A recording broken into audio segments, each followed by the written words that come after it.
पास हैं। तो आज की वीडियो में हम कोई ब्लॉगिंग नहीं करने वाले, बट हम अपनी पिछली 2 साल पहले हम ट्रिप पे गए थे केदारनाथ की, वो दिखाएंगे आपको, वो शेयर करवाएंगे। तो प्लीज़ पूरी वीडियो में बने रहिए। तब तक मिलते हैं वीडियो में।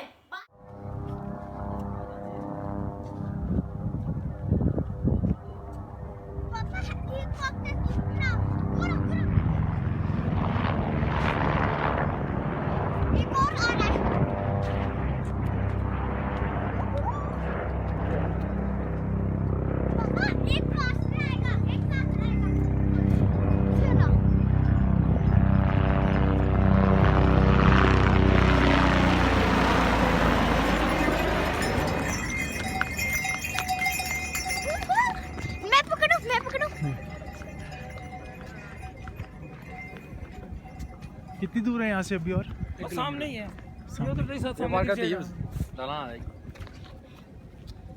मेरी आँख भी जम रही है। ठीक हो ना तुम सब? मैं तो ठीक हूँ।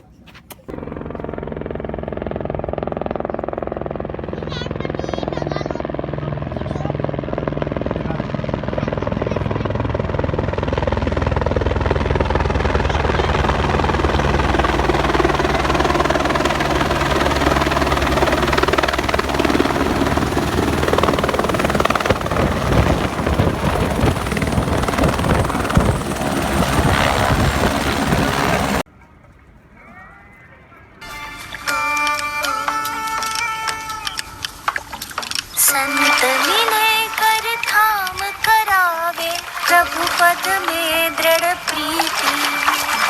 संत मिले कर थाम करावे, प्रभु पद में दृढ़ प्रीति। ठीक है चलना ना।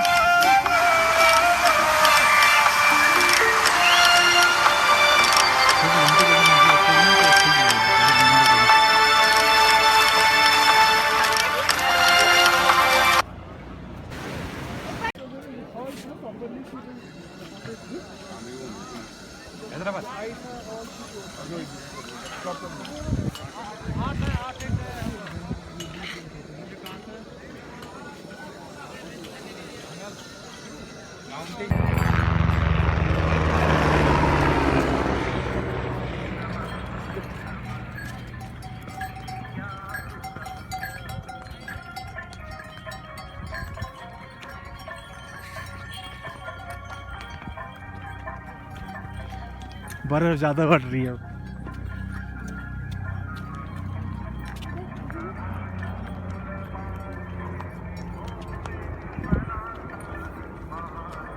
थोड़ी दूर की है बर्फ।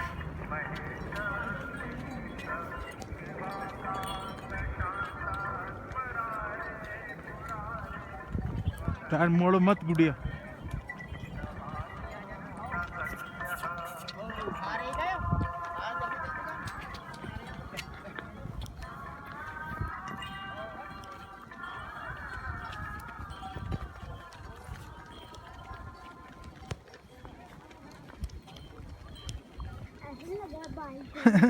बेटा ये बारिश की बूंदें हैं, जम गई हैं और कैसी लग रही हैं देख।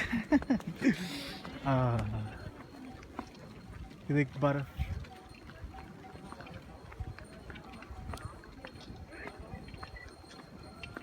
किधर चला गया वो? ये तो वही हुई है ये दोनों। यही तो कह रही थी मैं, यही तो कह रही थी मैं। और क्या कह रही थी? ये तो पूछता हूँ उससे, पूछता हूँ। इधर आओ।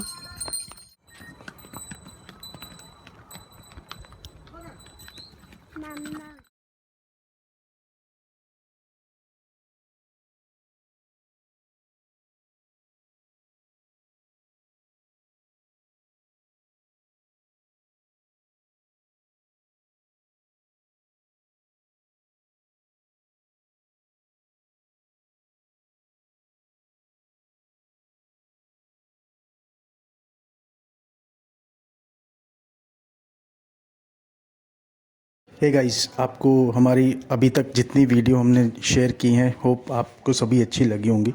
और इससे हमें मोटिवेशन मिलता है कि आप हमारी सारी वीडियोस को लाइक भी कर रहे हैं और काइंडली उनको शेयर भी कीजिए, जिससे हमारे इस चैनल को थोड़ा और आगे प्रमोट करने में हमारी हेल्प होगी।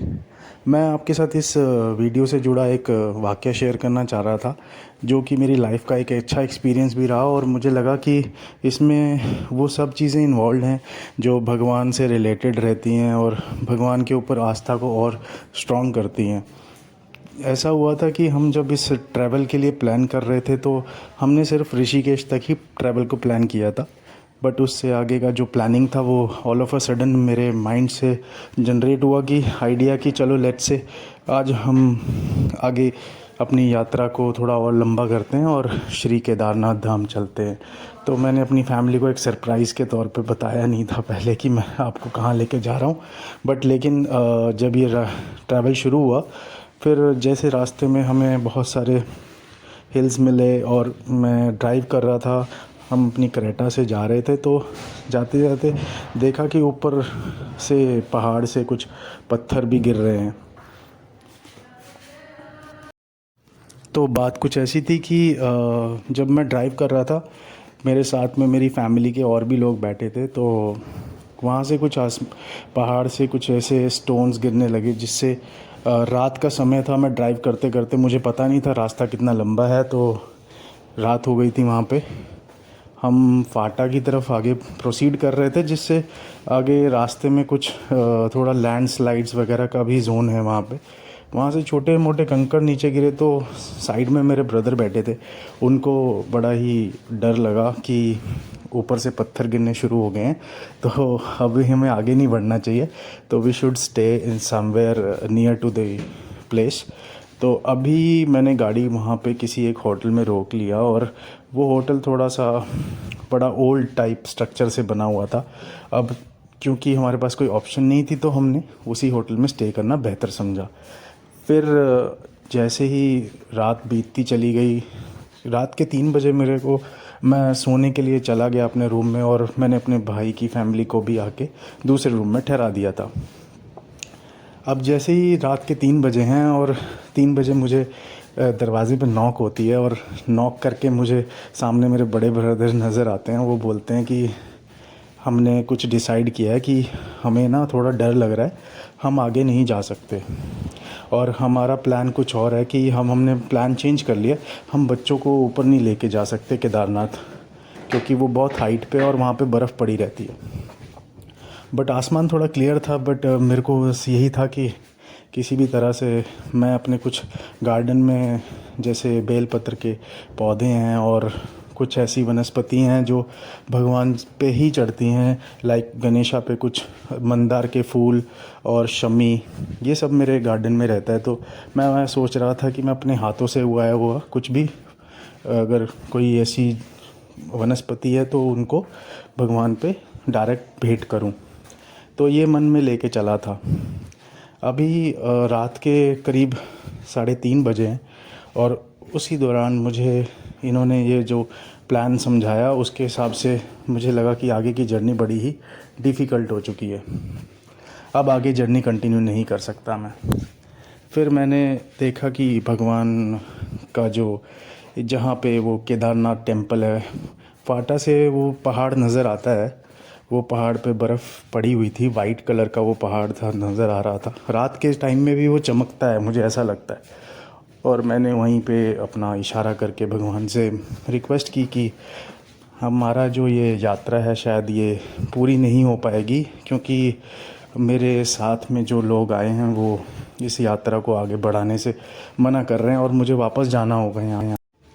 तो गाइज़, परिस्थितियाँ कुछ ऐसी थी जो थोड़ी अगेंस्ट थी, बट मेरा विश्वास था कि हाँ, शायद भगवान भोलेनाथ ने हमें किसी कारणवश यहाँ भेजा है, और अगर जो कर्म हमारे हाथों होने हैं वो पूरे होंगे, तो मेरा इसमें पूरा अटल विश्वास था।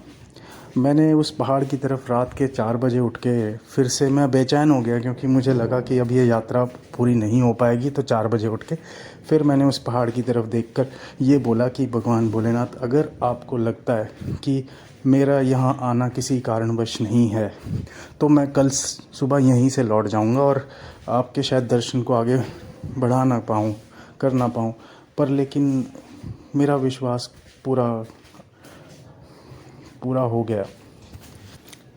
जब सुबह 5 बज गए और मैं अपने गाड़ी को वापस से ले जाने के लिए बैक करने लगा तो मेरे परिवार में कुछ ऐसा एकदम से सोच में तब्दीली हुई भगवान भोलेनाथ की कृपा से। तो उन्होंने मुझे एक पल के लिए बोला, ओके चल यहाँ तक आ ही गए हैं तो आगे भी चल पड़ते हैं। फिर मैंने पीछे मुड़ के नहीं देखा, मैं अपनी गाड़ी को आगे लेके गया और जाकर सोनप्रयाग पे पार्किंग में लगा दिया। फिर हमारी यात्रा वहाँ से आरंभ हुई। पर उससे पहले मैंने एक चीज़ नोट की थी कि वहाँ पे जो होटल का मालिक था, उस होटल के मालिक ने भी हमारा काफ़ी मोटिवेशन में हेल्प किया। क्योंकि जब मैं अपने वो जो मैं यहाँ घर से लेके चला था कि वो बेलपत्र मैं भगवान भोलेनाथ पे चढ़ाऊँगा और वो जो गणेशा के लिए मैं कुछ उनके लिए फूल लेके गया था, वो अपने हाथों से चढ़ाना चाहता था, जिस पे मेरे को पूर्ण विश्वास था कि हाँ ये शायद होगा। तो मैंने जब वो सुबह अर्ली मॉर्निंग उस होटल वाले मालिक को चाय बनाते वक्त मैंने बोला कि ये मैं घर से कुछ लेके आया था जो शायद मैं नहीं जा पाऊँगा वहाँ पे, मेरे परिवार के लोग वहाँ पे जाने को मना कर रहे हैं अभी, तो आप ये किसी पंडित के हाथों चढ़वा दीजिएगा। तो उसने वो लिफाफा मुझसे लेके अपने किसी एक ड्रॉर में रख लिया। फिर मुझे लगा कि चलो मैंने अपना कुछ वहाँ पे रखवा दिया। मुझे वो मन उसी ड्रॉर में बंद हो गया, मेरा मन वहाँ पे, या मुझे ऐसा व्यक्त हुआ, मुझे लगा। तो फिर लगा कि कुछ पल के लिए कि जैसे मैं वापस जा तो रहा हूँ बट लेकिन मेरा मन वहीं रह गया है। फिर ऐसा एकदम से तब्दील हो जाना सबके मन को, और बच्चों ने भी ज़िद की कि चलो चलो अब तो आगे चलेंगे, और 12 किलोमीटर की तो बात है। तो मेरा मन और स्ट्रॉन्ग हो गया और मैं वो यात्रा पूर्ण कर पाया, जो कि आप जिसकी झलकियाँ यहाँ पे देख रहे होंगे। और होप कि आपको ये सब अच्छा लगा होगा। बट ये जो एक चीज़ है जो मैं शेयर करना चाह रहा था, इससे मेरा विश्वास और अटूट हो गया भगवान भोलेनाथ की पूजा में। मुझे लगा कि वो सच में ही हैं।